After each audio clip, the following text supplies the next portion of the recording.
Hello बच्चों, आपका हमारे चैनल हिंदी वाणी में स्वागत है। पिछले भाग में हमने पढ़ा था कक्षा 7वीं की पाठ्य पुस्तक वसंत भाग 2 का 15वां पाठ। पाठ का नाम है नीलकंठ और इस पाठ की लेखिका महादेवी वर्मा जी हैं। इस पाठ में हमने पढ़ा था कि लेखिका के पास एक मोर जिसका नाम उन्होंने नीलकंठ रखा था और एक मोरनी थी जिसका नाम उन्होंने राधा रखा था।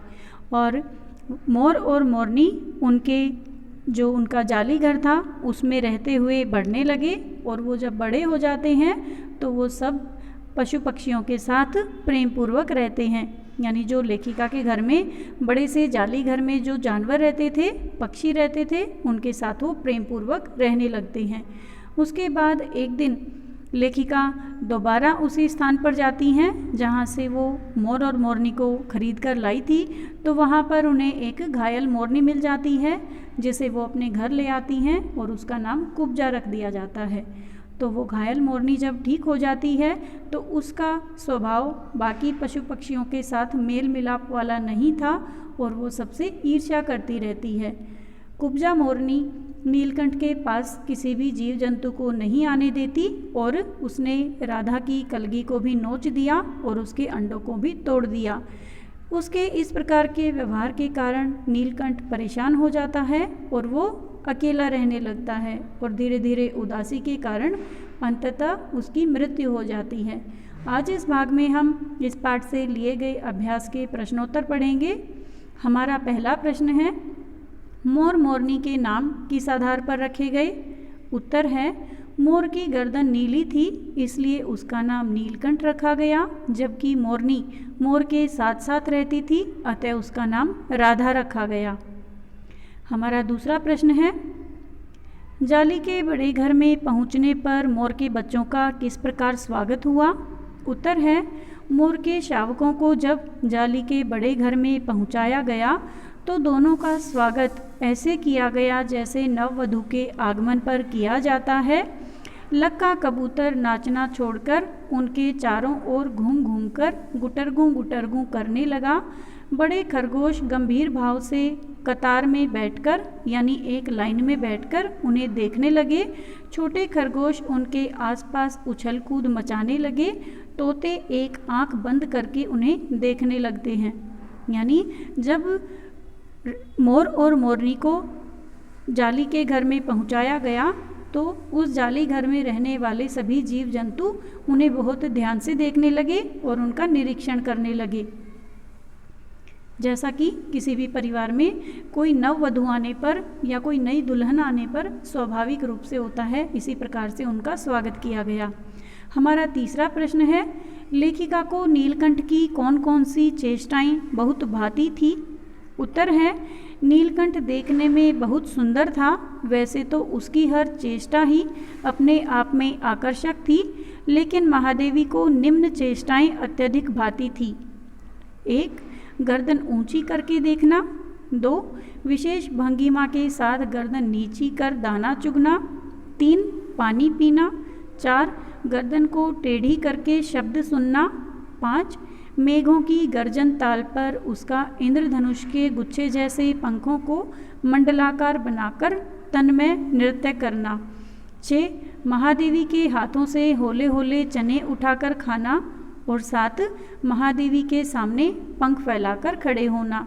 यानी मोर, जैसा कि हम सबको पता है, मोर एक बहुत ही सुंदर पक्षी होता है और उसके पंख बहुत घने और रंग बिरंगे होते हैं। उनमें अधिकतर हरा और नीला रंग मुख्य रूप से होता है और जब आकाश में बादल छा जाते हैं, आकाश में जब घटा छा जाती है तो वह खुश होकर, प्रसन्न होकर अपने पंखों को फैलाकर नाचने लगता है। हमारा चौथा प्रश्न है, इस आनंदोत्सव की रागिनी में बेमेल स्वर कैसे बज उठा? वाक्य किस घटना की ओर संकेत कर रहा है? उत्तर है, इस आनंदोत्सव की रागिनी में बेमेल स्वर कैसे बज उठा? यह वाक्य उस घटना की ओर संकेत कर रहा है जब लेखिका ने बड़े मियाँ से एक अधमरी मोरनी खरीदी और उसे घर ले गई। उसका नाम कुब्जा रखा। उसे नीलकंठ और राधा का साथ रहना नहीं भाया यानी जैसा कि मैंने अभी बताया है कि जो कुब्जा मोरनी थी, जो घायल थी और जिसे लेखिका अपने घर ले आई, उसने ठीक होने के बाद नीलकंठ और राधा को दूर दूर कर दिया। वह नीलकंठ के पास स्वयं रहना चाहती थी, जबकि नीलकंठ उससे दूर भागता था। नीलकंठ और राधा एक दूसरे के समीप रहना चाहते थे। कुब्जा ने राधा के अंडे तोड़कर बिखेर दिए। इससे नीलकंठ की प्रसन्नता का अंत हो गया, क्योंकि राधा से दूरी बढ़ गई थी।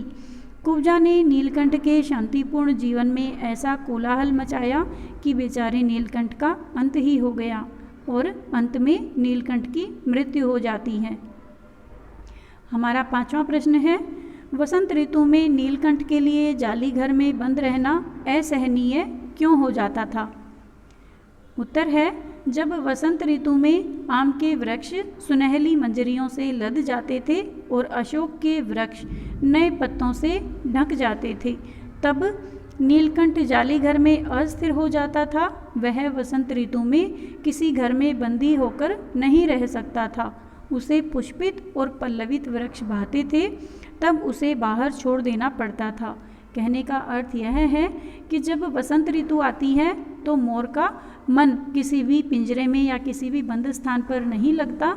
वह स्वतंत्र होकर पेड़ों को, पौधों को, नए नए फूलों को देखना चाहता है तथा नाचना चाहता है। इसलिए जब वसंत ऋतु आती तो उसे अंदर रखना मुश्किल हो जाता और उसे बाहर छोड़ देना पड़ता था।